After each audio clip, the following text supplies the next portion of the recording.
The power is in being concise and, concise and precise. A, B, C, practical application. Here's why it matters. Done. Okay?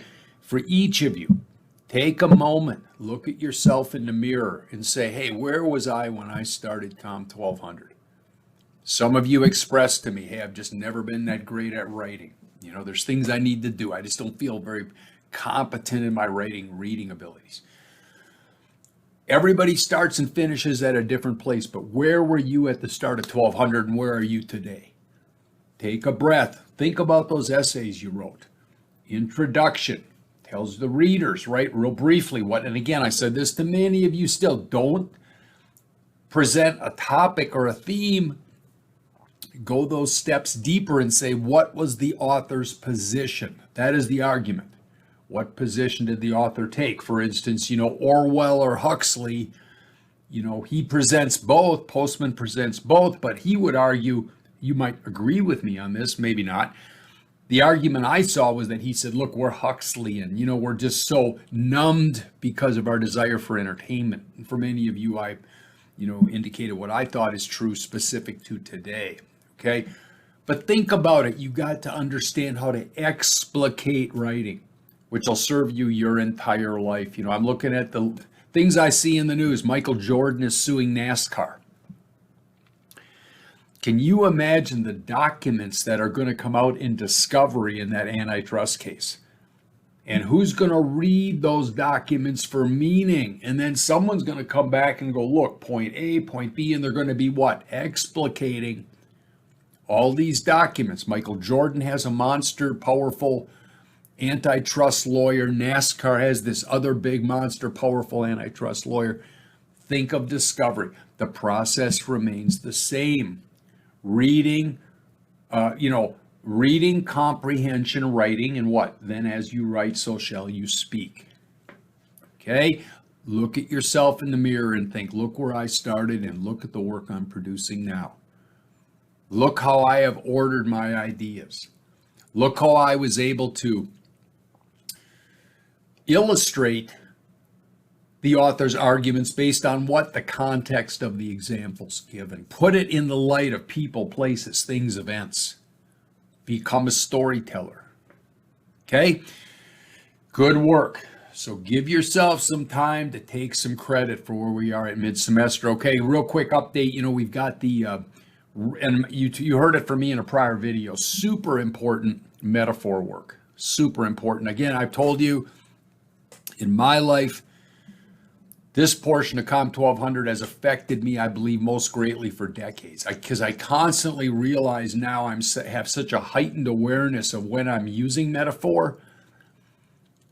And many times feel, well, again, that may not be the best direct communication. It's sort of a weak link in what I'm trying to communicate, right? I'm using this to represent that. And this are just things we've been taught over our lifetimes that mean or signify something else. Right? I might take a shot at that assignment tomorrow. I wonder if he can really execute that plan. Or one of my other favorites, a rising tide lifts all ships. Right? Which does work in this course. That's why we work in forum a lot. Okay?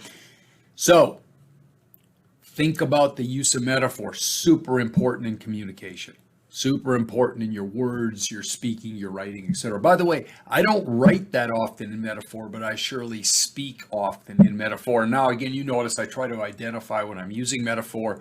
Maybe that's just become my self-practice to help me understand how this is really supposed to work. Okay? Good work. Moving forward. So we're going to have that metaphor assignment coming in. That's Tuesday, October 29 at 9 a.m. It's 20-pointer. And then, I vacillate or move back and forth a bit between 10 and 20-point assignments. It's something new I'm trying this semester. We'll see. Okay. But some assignments are stacked more than others point-wise. Then another really great reading. I've aggregated some of the writings of Zitkala Sa. Zitkala Sa. Really good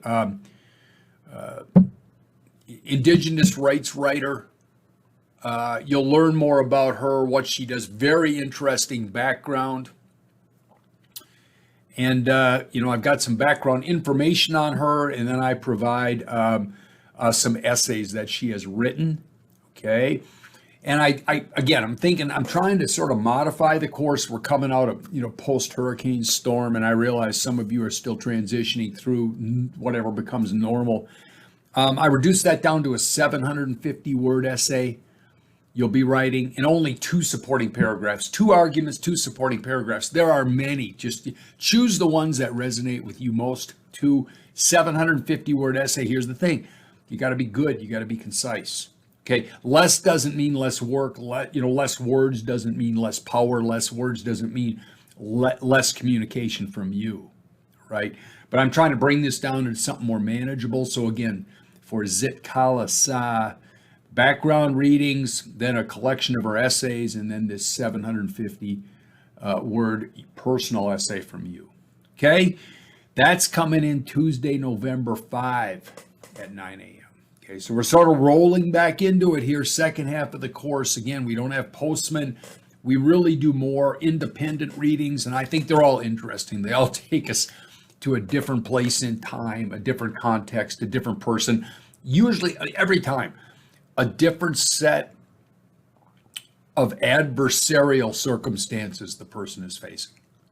Okay, most all of these, I think they're operating from a position of, hey, high adversity coming in on a lot of these topics. Okay, read from them, picture them, examples, places, context. How would you respond? How would you feel?